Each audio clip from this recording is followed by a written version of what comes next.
El ámbito geográfico en el que se desarrolla el barroco del siglo XVII es Italia, siendo el foco artístico y cultural la ciudad de Roma. Fuera de ella solo hubo tres centros de interés arquitectónico: Venecia, el Piamonte y Nápoles. En Francia el epicentro fue París y Versalles. En el siglo XVIII el barroco tardío se desarrolla fuera de la capital italiana, quedando la arquitectura romana reducida a un rango provincial. Los centros donde se desarrolla la arquitectura barroca del siglo XVIII fuera de en Italia van a ser Turín, Nápoles y Sicilia. Fuera de Italia, París se va a convertir nuevamente en el centro de arte barroco tardío y rococó por excelencia. Otras de las áreas donde la arquitectura barroca tardía se va a desarrollar con gran fuerza va a ser el centro de Europa, más precisamente en el sur de Alemania y en Austria.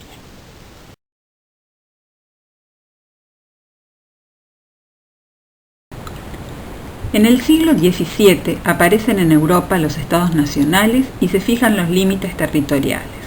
Su organización política se va a caracterizar por la existencia de dos grandes sistemas políticos y religiosos: el absolutismo monárquico de Luis XIV en Francia y la Iglesia católica de la Contrarreforma en los estados pontificios en Roma.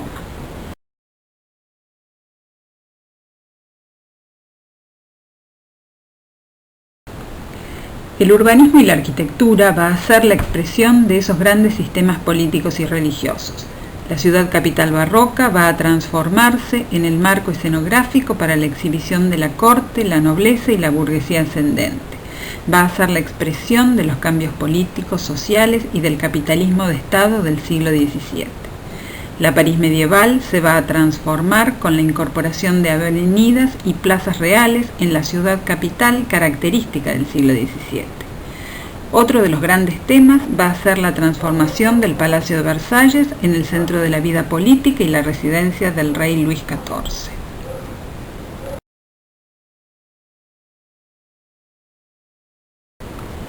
La Iglesia Católica de la Contrarreforma también va a tener en la arquitectura y el urbanismo el vehículo para la representación de esa iglesia triunfante. Ya ha cesado la lucha contra el protestantismo y la Iglesia Católica busca la expansión de la fe, y el barroco va a ser un instrumento fundamental para la propagación de esa fe. La primera mitad del siglo XVII en Italia se va a caracterizar por la primacía de Roma como centro artístico de Occidente. La Iglesia se convierte en un instrumento de Estado. El catolicismo es la Iglesia nacional. Hay una amplia subordinación de los fines espirituales a los intereses del Estado. La orientación de la curia va a ser cada vez más mundana. Roma ya no solo va a ser la residencia del Papa, sino también la capital de la cristiandad católica. El clero cada vez más va a ser protocolar y cortesano. Esto se refleja en las expresiones artísticas. El carácter pomposo y grandioso del arte cortesano también va a predominar en el arte eclesiástico. Las papas construyen no solo magníficas iglesias, sino también grandiosas palacios, villas y jardines.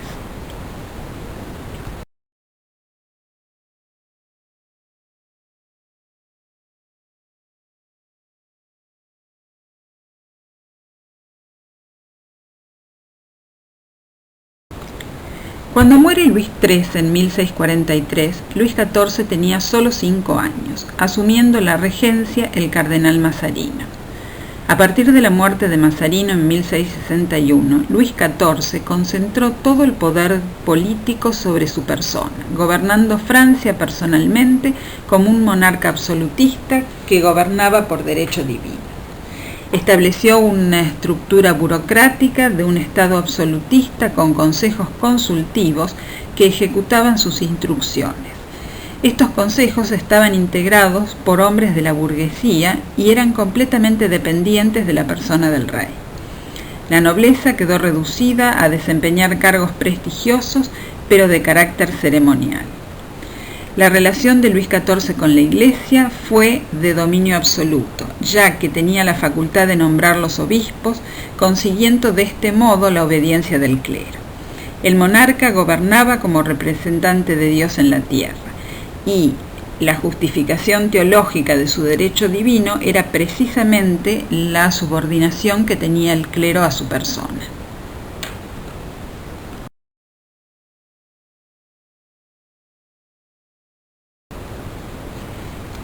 El absolutismo monárquico en la política tuvo su correlato en la fuerte intervención del Estado en la economía.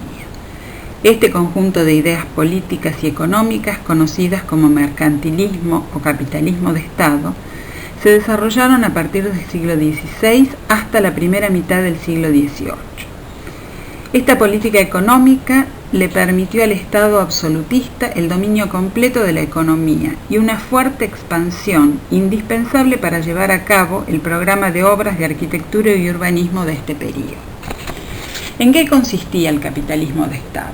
En la regulación de la economía y la dependencia del poder absoluto político del momento. En el periodo de Luis XIV, el ministro de Finanzas fue Jean-Baptiste Colbert y fue un exponente de este tipo de políticas económicas. Subvencionó la industria, eliminó aranceles para eliminar la competencia exterior y controló la calidad en la producción industrial. Desarrolló mercados coloniales que fueron monopolizados por los comerciantes franceses. Fundó compañías comerciales ultramarinas, reconstruyó la armada y además tuvo un fuerte impulso en la construcción de carreteras, puertos y canales.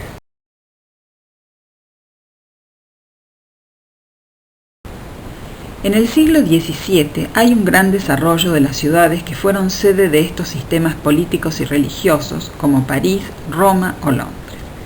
Estas ciudades crecen a expensas de los centros menores, que se transforman en meros satélites sin vida propia. La ciudad capital concentra los organismos de gobierno y va a constituirse en el símbolo político de esa centralidad del poder, tanto religioso como político.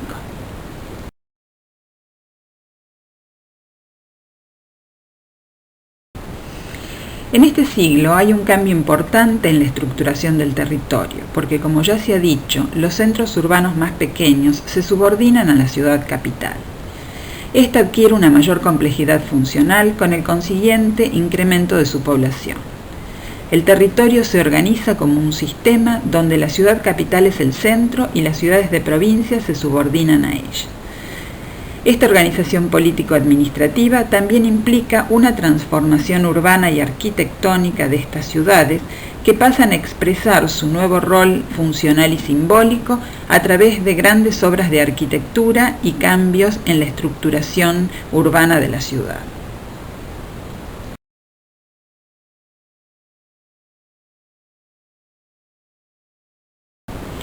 En el siglo XVII se cambia la configuración y la estructura urbana de la ciudad de París.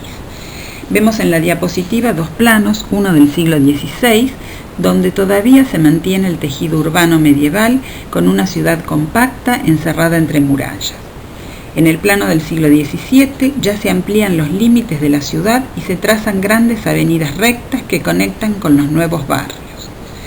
En 1664, Luis XIV hace demoler las antiguas murallas, siendo París la primera ciudad en Europa en tomar esta medida. El espacio de las murallas es reemplazado por los bulevares, que son grandes avenidas flanqueadas por hileras de árboles. Empieza a aparecer el verde dentro de la trama urbana. La ciudad barroca se transforma en una gran escenografía urbana para la exhibición de la corte, la nobleza y la burguesía. La transformación urbana de París va a hacer visibles los cambios políticos y sociales que se transformó a la ciudad habitada por ciudadanos libres en la capital de una monarquía absoluta con su corte y ciudadanos sojuzgados bajo la autoridad del rey. El embellecimiento de la ciudad va a ser parte del programa político de propaganda que tuvo en las plazas reales y en el Palacio de Versalles su máxima expresión.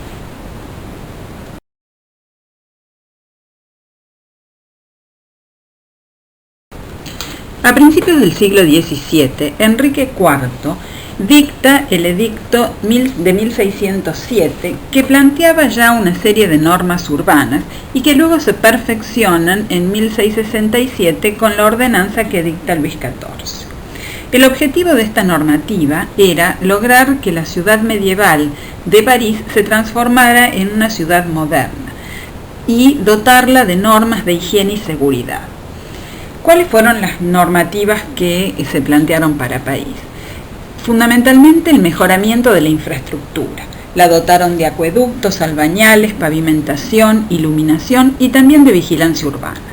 Hubo un reordenamiento de las calles para ampliar las calles que comunicaban con el territorio.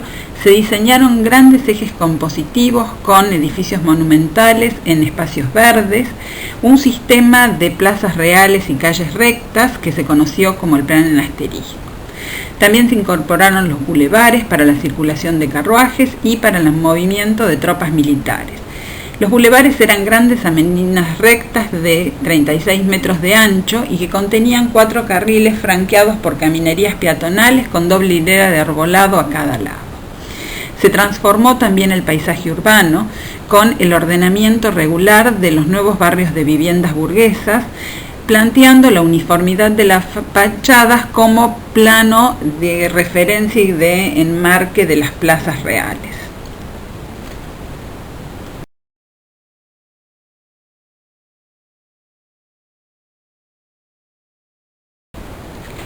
La reestructuración urbana de París en el siglo XVII, a diferencia de Roma, que se reorganiza a partir de un sistema de vías rectas que enlazan edificios monumentales, el plan de Sixto V, se realiza a partir de una serie de intervenciones en principio aisladas, las plazas reales, que luego paulatinamente van a ir integrando una estructura sistemática y coherente en el desarrollo de los siglos XVIII y XIX. Si bien siempre estuvo presente la idea de sistema, la creación de las plazas reales del siglo XVII está más vinculada a la importancia que tenían para la vida barroca la creación de centros significativos. Centros que no solo glorificaban la persona del rey, a la que estaban dedicadas las plazas, sino que también sirvieran de escenografía para la vida de la corte, la nobleza y la creciente burguesía. La primera plaza real, realizada entre 1605 y 1612, hoy conocida como Plaza de los Vosgos, fue realizada durante el reinado de Enrique IV. A diferencia del plan de Sixto V para Roma, que toma como punto de partida edificios o hitos urbanos ya existentes, a los que vincula por medio de calles en un sistema, en París se crean nuevos elementos urbanos que consolidan áreas periféricas o forman parte de un plan de ampliación urbana para la creación de nuevos barrios burgueses. Estas plazas reales son espacios urbanos concebidos en honor del monarca absolutista reinante y desarrollados en torno a la estatua del rey. Constituyen espacios urbanos claramente delimitados por fachadas unificadas y con un centro definido por la estatua del rey. París tiene 5 plazas reales, 4 de las cuales corresponden al período barroco y se realizan en el siglo XVII. La Plaza de los Vosgos y la Plaza de las Victorias durante el reinado de Enrique IV, y la Plaza Vendôme y Dauphine que se realizan durante el reinado de Luis XIV. La quinta Plaza Real corresponde a la segunda mitad del siglo XVIII y plantea un modelo urbano diferente, más vinculado al clasicismo académico.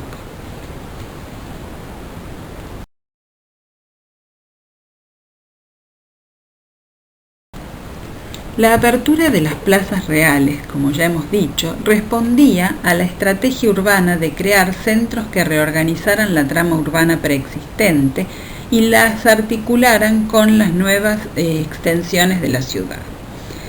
El plan de remodelación urbana de París se inicia en el reinado de Enrique IV, quien manda construir la Plaza de los Vosgos para organizar el sector oriental de la ciudad, conocida como el barrio del Marais, y la Place Dauphine como consecuencia de la construcción del Puente Nuevo, que se finaliza en 1606 y que vincularía ambas orillas del Sena y la Ile de la Cité. Estos nuevos espacios urbanos se ajustaban a una reglamentación edilicia que buscaba controlar la imagen urbana, obligando a unificar el diseño de las fachadas. Mediante la reglamentación se aseguraba que los frentes de las distintas parcelas de los solares perimetrales a las plazas, que serían ejecutados paulatinamente por la iniciativa privada, tuvieran una imagen común, unificada y representativa de la época. La Place de los Vosgos era conocida inicialmente como la Place Royale. Estaba ubicada en el sector oriental de París, donde hacia mediados del siglo XVI era una zona muy poco definida desde el punto de vista urbanístico, con una irregular instalación de mercados, viviendas de artesanos y alguna que otra residencia aristocrática. A principios del siglo XVII, el rey Enrique IV quiso aprovechar estos terrenos disponibles para la instalación de una industria textil de lujo. Junto a la fábrica ordenó la apertura de una gran plaza cuadrada para albergar a los trabajadores de la misma. Ya se había iniciado la construcción de estas viviendas cuando finalmente el proyecto de vivienda obrera fue reemplazado por otro que obedecía a intereses inmobiliarios impulsados por la nobleza. Dicho proyecto convertía a las viviendas del perímetro de la plaza en residencia para altos funcionarios y miembros de la nobleza. En el centro del lado norte y simétricamente del lado sur se levantarían también dos pabellones, uno para el rey y otro para la reina. Su construcción se inicia en 1605, siguiendo el diseño de Louis Metzaux. Las obras concluirían en 1612. En 1639 se coloca la estatua de Luis XIII, que es una estatua ecuestre que seguía el modelo de Marco Aurelio de la Plaza del Campidoglio. La escultura finalmente fue destruida durante la Revolución Francesa y en 1680 se ajardina el espacio central de la plaza.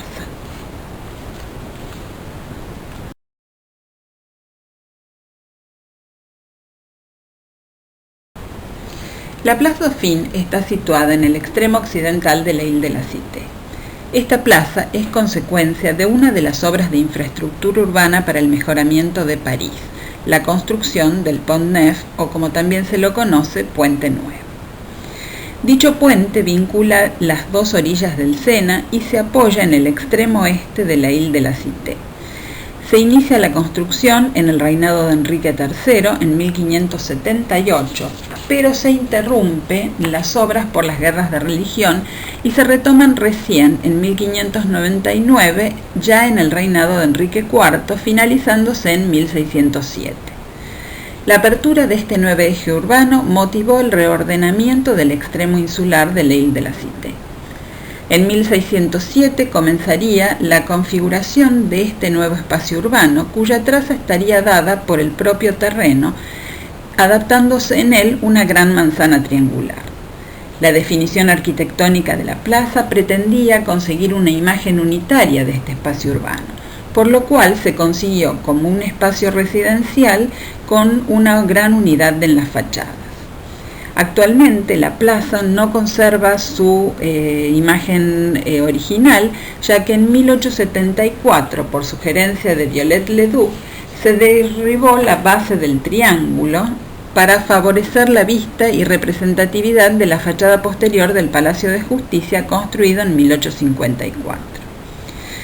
La Place Dauphine se concluye en 1614. Es una plaza real que está destinada al honor de Enrique IV y estaba dedicada además al delfín, el futuro rey Luis XIV. Las viviendas que rodean la plaza triangular se construyen más o menos con la misma fachada, a pesar de que no tenían ni la misma planta ni la misma superficie. Las fachadas eran ladrillos con sillares angulares en piedra caliza, muy similar a la de la Place Royale, y daban una gran unidad al conjunto, a pesar de que las viviendas habían sido construidas por diferentes compradores y en diferentes momentos.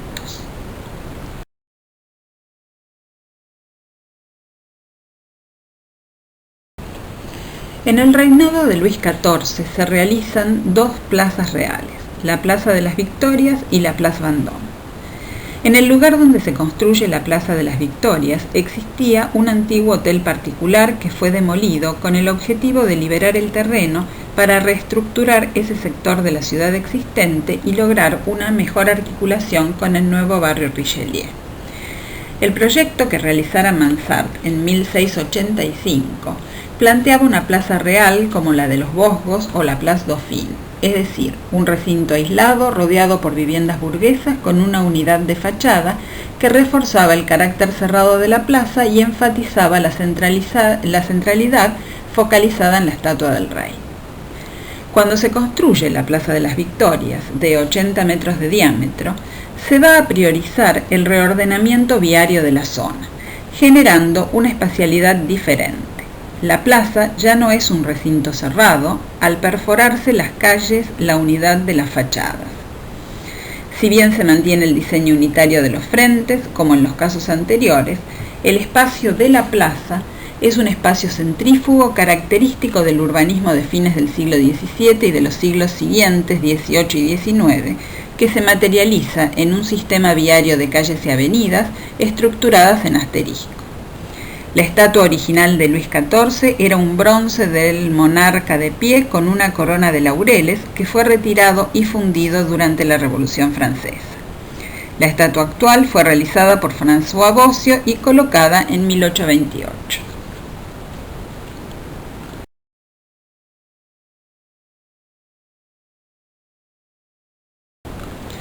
La Place Vendôme es una de las últimas plazas reales que se realizan en el siglo XVII durante el reinado de Luis XIV. Inicialmente el proyecto no era un proyecto que partía desde el Estado absolutista de Luis XIV, sino que se había planteado como un programa propuesto por un grupo privado entre financistas y especuladores inmobiliarios, entre los que estaba el arquitecto Mansart. Este grupo compra un terreno en 1677 para hacer un desarrollo inmobiliario de viviendas burguesas. Esta operación no salió adelante y entonces le ofrecieron al rey Luis XIV la posibilidad de crear una nueva plaza real. El plan se inicia en 1685, cuando el Estado compra los terrenos y encomienda a Mansart su definición espacial. Inicialmente se planteó un proyecto de una plaza rectangular abierta hacia el lado sur, donde se ubicarían una serie de edificios públicos. En el centro se instalaría una estatua ecuestre del monarca en bronce. A pesar de haber comenzado las obras en 1699, se cambia la idea original, volviendo al planteo inicial de una promoción residencial de viviendas burguesas. Se demolió parte de la obra ya realizada y se modificó el trazado para conseguir un máximo aprovechamiento de la plaza. La configuración definitiva sería un rectángulo con sus ángulos achaflanados. Las obras se finalizaron en 1720. Durante la Revolución Francesa, la estatua de Luis XIV fue destruida y en 1810 se erigiría, por orden de Napoleón, la columna Vendôme, inspirada en la columna Trajana.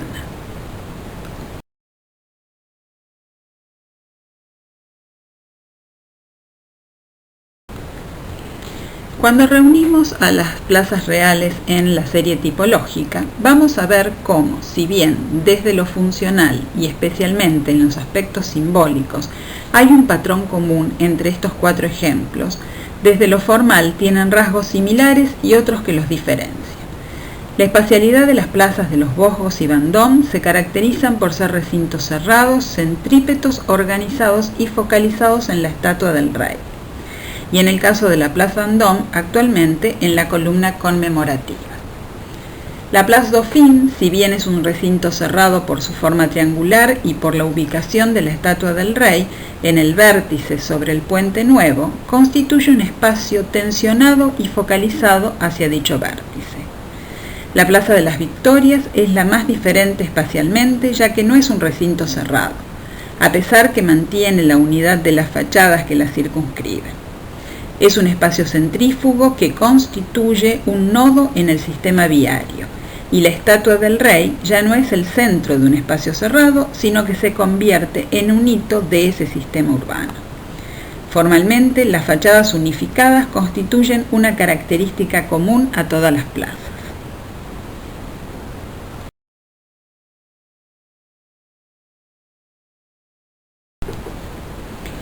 La mejor expresión simbólica del absolutismo monárquico de Luis XIV y la materialización de su política de gobierno fue el Palacio de Versalles. Una vez que Luis XIV logra la unificación religiosa de Francia y el sometimiento del clero, limitando el poder papal en su territorio, su objetivo fue neutralizar a la nobleza que en el pasado ya se había sublevado contra su gobierno cuando él era joven en el levantamiento de Fronda. La mejor forma de limitar a la nobleza era controlarla de cerca, para lo cual dictó una serie de directrices que establecían un protocolo para la corte a la cual todo aristócrata o aquel que se preciara de serlo quería pertenecer. Versalles fue el espacio físico y la escenografía para el sometimiento de la nobleza. Ubicado en las afueras de París, Versalles había sido uno de los cotos de caza de Luis XIII. Su hijo, conservando las estancias del antiguo pabellón de caza como un modo de legitimar la dinastía, realizó una serie de reformas convirtiéndolo en una espectacular residencia a la cual se trasladó oficialmente con toda su corte en mayo de 1682.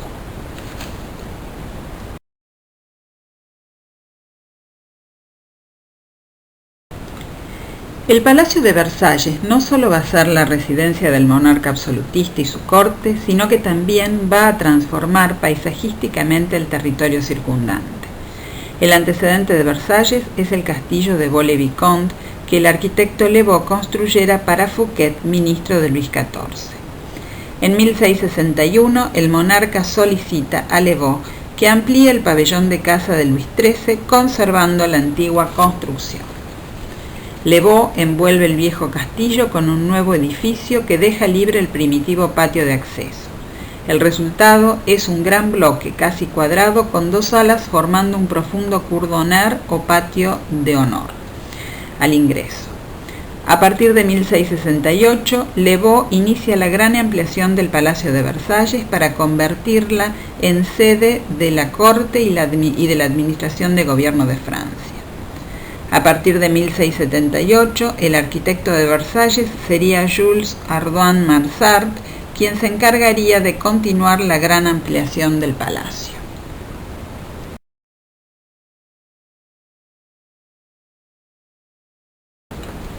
El Palacio de Versalles es un edificio no solo de dimensiones extraordinarias, sino también de una gran complejidad funcional, ya que albergaba todas las funciones de gobierno, sociales y culturales que se desarrollan en una ciudad.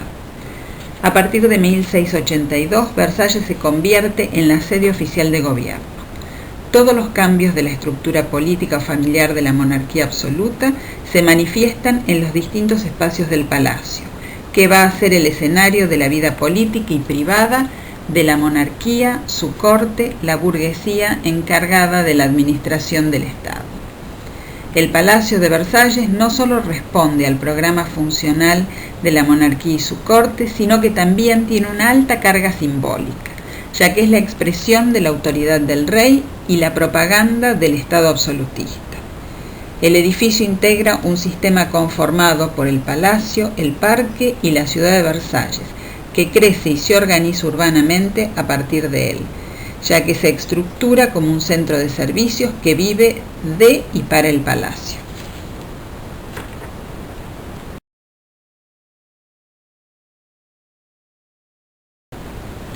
En las siguientes diapositivas vamos a analizar cómo se estructura el sistema Palacio-Ciudad-Parque y cómo se verifican en él las principales características del período barroco, tanto en su arquitectura como en la estructuración de su entorno.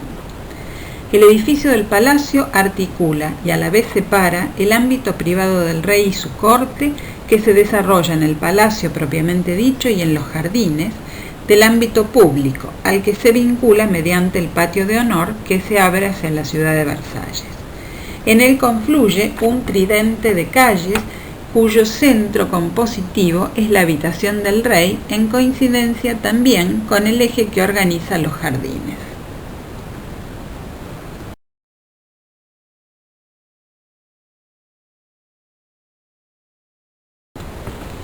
El arte barroco francés, que tiene en Versalles su máxima expresión, se caracteriza por ser protocolar y solemne, y se cristaliza en el arte oficial, que pasa a ser un modelo para toda Europa. El siglo XVII, en Francia, plantea dos etapas artísticas claramente diferenciadas. Una que corresponde a la primera mitad del siglo, cuando la vida artística era mucho más liberal, y los artistas no estaban aún bajo la tutela estatal ni había una producción organizada desde el gobierno. Durante la segunda mitad del siglo, en coincidencia con la consolidación del absolutismo monárquico, la cultura y el arte también estuvieron sujetos a reglas y cánones artísticos definidos por el poder absoluto. Las obras de arte pierden su autonomía y se incorporan al conjunto de un interior del palacio. Son tan solo parte de una decoración monumental. Las academias van a regular los cánones estéticos y los artistas producen bajo la tutela del rey y del Estado. El naturalismo es excomulgado y en lugar de la realidad se quiere ver en todas partes la imagen de un mundo arbitrariamente construido. El subjetivismo, que dominaba en la primera mitad del siglo XVII en Francia, cede paso a una cultura autoritaria regulada uniformemente. El arte debe tener un carácter unitario, como el Estado, causar efecto como una forma perfecta, ser claro, correcto y estar sometido a las reglas absolutas.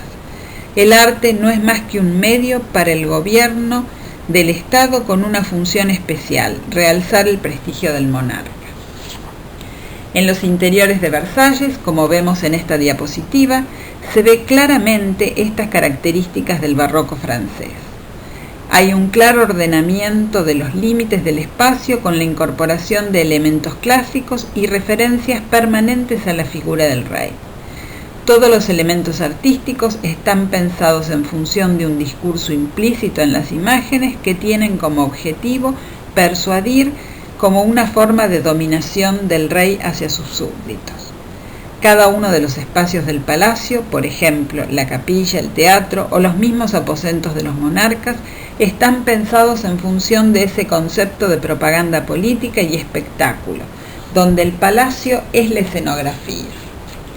Cuando Le Beau realiza la ampliación del palacio, ubica los apartamentos reales simétricos, localizando la habitación del rey en una misma posición que hoy tiene la habitación de la reina en el extremo izquierdo opuesto.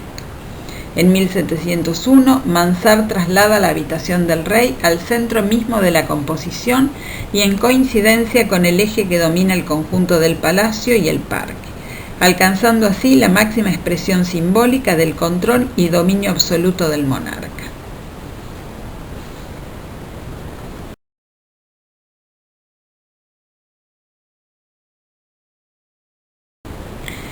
En 1684, Mansart cierra la loggia italiana proyectada por Le Beau, la cual se abría hacia el jardín, reemplazándola por la Galería de los Espejos. Este suntuoso espacio constituye uno de los recintos más emblemáticos del barroco francés, anticipando en él algunas de las características que desarrollaría el barroco tardío en el siglo siguiente.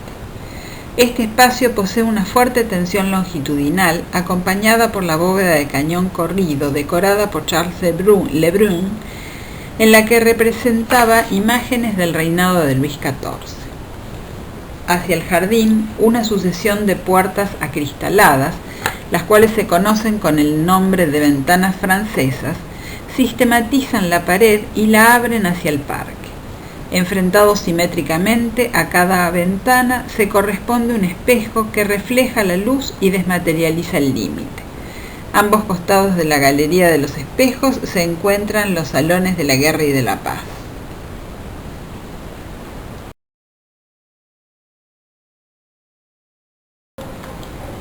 En las diapositivas siguientes veremos cómo se materializan en el Palacio de Versalles los conceptos barrocos de sistema, centro, extensión, movimiento e infinito. El concepto de sistema se verifica al integrar el palacio un sistema mayor articulando el espacio privado de los jardines con el público de la ciudad de Versalles y organizando dicho sistema mediante un eje compositivo. Este va vinculando los distintos elementos arquitectónicos y espaciales que componen el sistema, en algunos casos guiando el movimiento a lo largo de ese eje y en otros constituyendo solo una relación compositivo-visual. En la perspectiva del ángulo superior derecho de la diapositiva se puede verificar claramente otra idea barroca, la de centralidad. El palacio va a ser el centro indiscutido del sistema, confluyendo en él tanto la tríada de avenidas arboladas que lo vinculan con la ciudad de Versalles, como el eje compositivo y paisajístico conformado por el Gran Canal y las avenidas centrales de los jardines. La idea de movimiento y extensión van a estar presentes en la definición de las características y ubicación de los distintos componentes del sistema, tanto en la configuración formal del palacio, con sus alas extendidas de 400 metros de ancho, como en el diseño paisajístico de sus jardines, caracterizados por las vistas que se extienden hacia el infinito. Se pueden verificar dichos conceptos barrocos.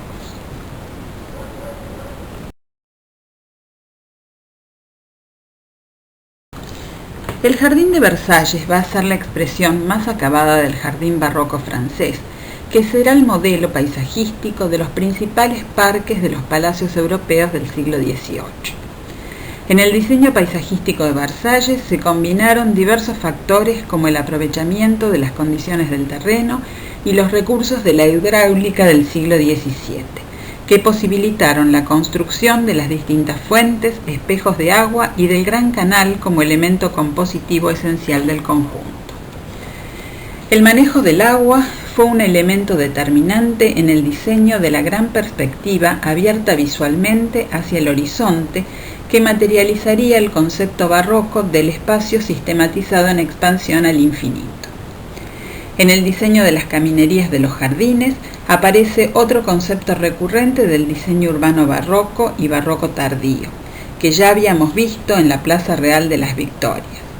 Las calles que convergen en un centro, constituyendo sistemas viales en asterisco que organizan los desplazamientos y las vinculaciones espaciales, en este caso del Parque de Palacio.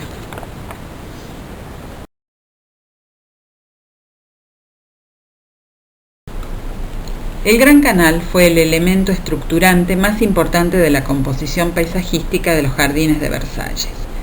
Con una longitud de 1.500 metros y 62 metros de ancho, construido entre 1668 y 1671, prolonga física y visualmente el eje este-oeste que organiza el conjunto del palacio y el parque. Durante el reinado de Luis XIV y gran parte del siglo XVIII, el Gran Canal sirvió como lugar de competencia de botes. Más allá del aspecto festivo y decorativo de estas instalaciones, tenían una función práctica. Situado en el punto más bajo de los jardines, recolectaba el agua proveniente de los desagües de las fuentes que estaban ubicadas en una cota de nivel más alto. El agua del Gran Canal se bombeaba nuevamente mediante una serie de molinos de viento y bombas accionadas por caballos a la cisterna ubicada en el techo de la gruta de Tetis, que luego completaba el circuito al utilizarse para el riego del jardín.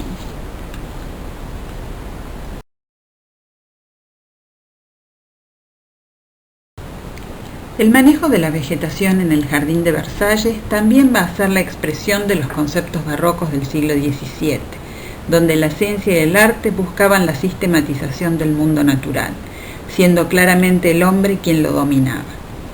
El material vegetal era geometrizado, sometido a un diseño según patrones formales previamente establecidos, como consecuencia de la voluntad del diseñador, en este caso André Lenotre, y no como expresión de la naturaleza en su estado puro.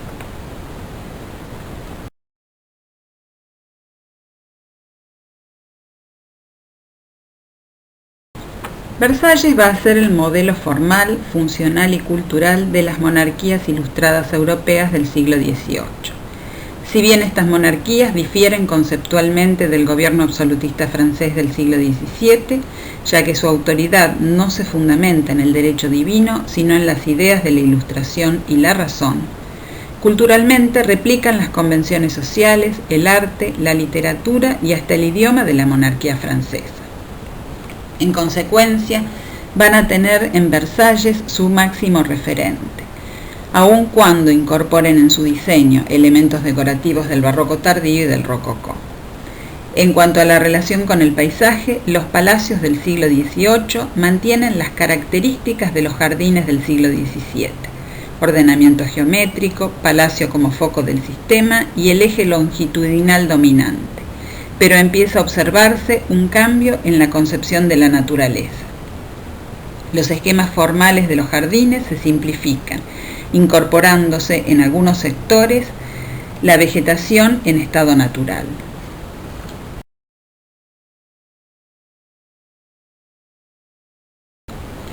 El Palacio de Würzburg es uno de los ejemplos donde podemos verificar la influencia cultural de Versalles en las cortes europeas. Su construcción se inicia en 1719 para residencia del obispo de Würzburg y es diseñada por el arquitecto Balthasar Neumann. Si bien hay una filiación tipológica con Versalles, los espacios se adaptan tanto en su distribución como en la decoración a las necesidades y a los lineamientos estéticos del nuevo siglo. Se incorpora la escalera como gran tema compositivo y expresivo, ya que trasciende los aspectos meramente funcionales para convertirse en un nuevo espacio escenográfico para el lucimiento social.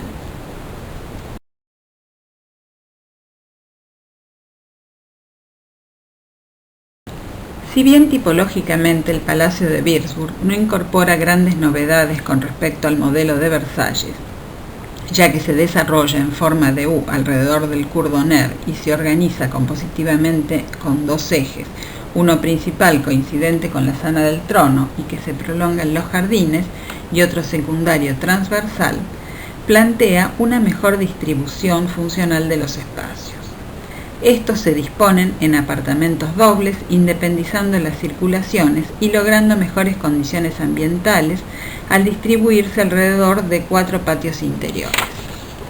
La decoración corresponde claramente a los cánones estéticos del siglo XVIII, abandonando la sujeción al clasicismo áulico de las academias francesas y liberando la creación a la expresión subjetiva de los artistas que se manifiestan en sus interiores mediante el arte rococó.